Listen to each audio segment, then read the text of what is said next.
Bang Rey, jika amnesti sudah diberikan dan sudah dipastikan Pak Hasto sudah bebas, apa yang bisa berdampak di dunia politik nasional saat ini? Ketika situasi sekarang bisa dikatakan antara setiap pihak adem gitu.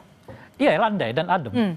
Nah, jadi memang itu salah satu targetnya menurut saya, baik kepada pemberian amnesti kepada Pak Hasto maupun pemberian abolisi terhadap Tom Lembong. Kan Tom Lembong ini kan dan Hasto itu kan sebetulnya berada dalam dua barisan oposisi kan. Yeah. Hasto bersama PDI Perjuangannya, tetapi Tom Lembong kan bersama komunitas yang dulunya menjagokan Anies Baswedan dan Caimin sebagai calon presiden. Dan kedua-duanya berpotensi sangat kritis kepada pemerintahan Pak Prabowo yang sekarang ini. Dan di tengah di mana tadi disebutkan oleh Bung Kodari, Pak Prabowo sedang membutuhkan semacam kenyamanan politik di tengah begitu banyak tantangan di Republik ini. Gitu. Jadi sebetulnya dari kerangka politik apa yang dilakukan oleh Pak Prabowo ini tepat untuk saat ini gitu loh. Jadi amankan dulu Ibu Mega. Jadi kalau Anda menyebut Pak Prabowo membutuhkan kenyamanan politik, artinya di situasi saat ini Pak Prabowo merasa tidak nyaman? Ya tentu saja.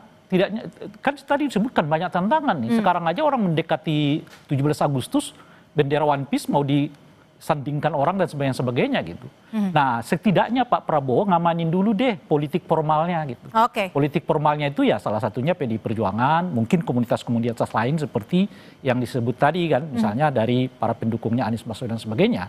Dan oleh karena itu setidaknya untuk saat 2025 mungkin akan landai begitu, tapi belum tentu ada jaminan 2026.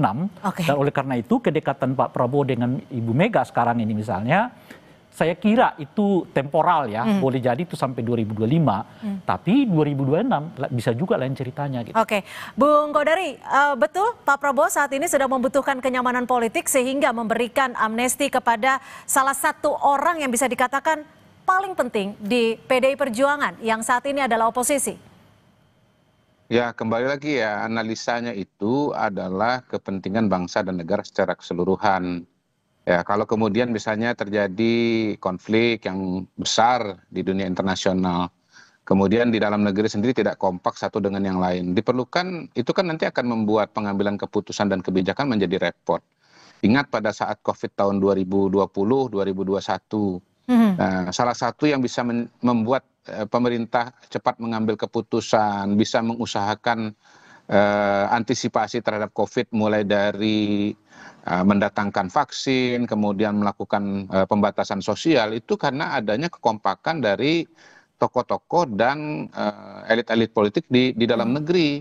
Kalau misalnya pada waktu itu, misalnya kita bayangkan ya, ada satu oposisi besar, katakanlah Pak Prabowo, kemudian menyatakan menolak vaksin atau menolak PSBB, tentunya pemulihan bangsa Indonesia dari COVID tidak secepat itu, begitu loh. Dan ekonomi bisa terganggu karena penyebaran COVID akan sangat meluas. Nah, kita tentu belum tahu persis seperti apa dampaknya, tetapi bisa dikatakan bahwa kalau terjadi konflik di dunia internasional, mulai dari energi sampai pangan itu bisa mengalami hambatan gitu. Dan kita membutuhkan percepatan-percepatan untuk mengantisipasi masalah-masalah yang tadi saya sebutkan. Gitu. Jadi kita bukan bicara Pak Prabowo pribadi ya, kita bicara kepentingan bangsa dan negara Indonesia.